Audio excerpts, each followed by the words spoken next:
अबरोड बनास नदी में 2 बच्चों के डूबने का मामला। एक बच्चे का कल शव मिला था और वहीं पर दूसरे बच्चे को ढूंढने का अभी भी प्रयास जारी है। देखिए, 24 घंटे बीत जाने के बाद भी दूसरे बच्चे का अब तक कोई सुराग नहीं लग पाया है। एसडीआरएफ और स्थानीय गोताखोरों की टीम बच्चे की तलाश कर रही है।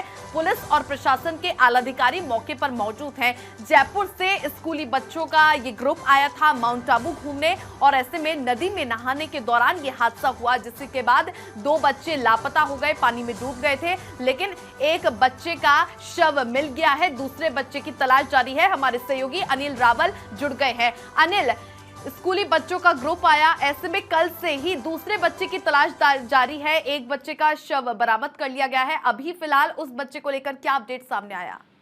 देखिए, सुबह से ही एसडीआरएफ की टीम और स्थानीय गोताखोर है वो बनास नदी में जमे हुए हैं और लगातार तलाश की जा रही है, पर अब तक पूरी टीम को सफलता नहीं मिली है। मौके पर नाव भी लाई गई और अब नाव के सहारे एसडीआरएफ की टीम उतरेगी और बच्चे की तलाश करेगी। साथ ही देर रात को जो डूबे हुए बच्चे थे उनके परिजन भी पहुंचे हैं अबरोड और पूरे मामले की जो है मामले में आला अधिकारी मौके पर जमे हुए हैं और नदी में लगातार दूसरे बच्चे की तलाश की जा रही है।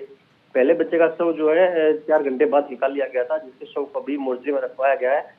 पोस्टमार्टम के बाद शव परिजनों को सौंपा जाएगा। जी श्री अनिल, यहाँ पर ये स्कूली बच्चे थे, पूरा ग्रुप आया था घूमने के लिए माउंट आबू, ऐसे में टीचर्स भी उनके साथ में मौजूद थे या ऑफिशियली आए थे या अनऑफिशियली ग्रुप के तहत आए? ये स्कूल के जरिए यहाँ पर आए थे, इसमें स्कूल का स्टाफ भी साथ मौजूद था, शिक्षक और स्कूल के जो संचालक है वो भी इसके साथ मौजूद है। कहीं ना कहीं शिक्षकों की और स्कूल के स्टाफ की भी लापरवाही आ रही है नजर के सामने कि आखिर बच्चे धर्मशाला से कैसे बाहर आए और नदी में नहाने उतरे तो इस शिक्षकों ने और स्टाफ ने भी ध्यान नहीं दिया। कई तरह के सवाल इस पूरे मामले पर खड़े हुए। हालांकि भी पुलिस और प्रशासन की प्राथमिकता है कि दूसरे बच्चों को किसी प्रकार से निकाल लिया जाए। वहां पर जो बच्चे बनास नदी में नहाने के लिए आए थे, नदी के आसपास आए, तो ऐसे में टीचर्स उनके इर्द गिर्द मौजूद थे? जिस समय नहाने आए थे बच्चे उस समय जहाँ पर रुके थे वहां पर सारे शिक्षक और अन्य बच्चे शामिल थे। 116 बच्चों का ये दल यहाँ पर आया था, जिसमें से 8 बच्चे नहाने के लिए कल आए थे। उसमें से 2 बच्चे डूब गए थे। अब लगातार दूसरे बच्चे की तलाश की जा रही है, अब तक उसकी तलाश नहीं मिली। अनिल, स्कूल के जो टीचर्स हैं उनको ये पता था कि ये सभी बच्चे बनास नदी के पास जा रहे हैं?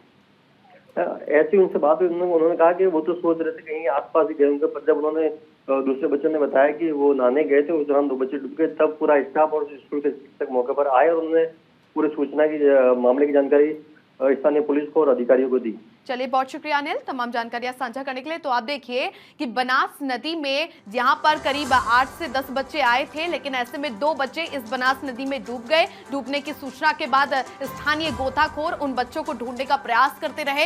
एसडीआरएफ की टीमें भी वहां पर मौजूद रही, लेकिन ऐसे में एक बच्चे का शव बरामद कर लिया गया। एक बच्चा पाया गया, लेकिन वो मृत्यु हो गई, उसकी मृतक हो गई। अब जिसके बाद में यहाँ पर दूसरी तरफ देखें तो दूसरे बच्चे की तलाश जारी है। एक बच्चे का कल शव मिल गया था, लेकिन 24 घंटे बीत जाने के बाद भी दूसरे बच्चे को ढूंढने का प्रयास किया जा रहा है। वहीं पर परिजन भी मौके पर पहुंच चुके हैं। ऐसे में लगातार ढूंढने का प्रयास टीमें कर रही हैं, एसडीआरएफ की टीमें, और उसके अलावा स्थानीय गोताखोर भी अभी तक बच्चे की तलाश कर रहे हैं। तो बनास नदी में 2 बच्चों के डूबने का मामला, जिसको लेकर अभी तक दूसरे बच्चे को ढूंढने का प्रयास किया जा रहा है।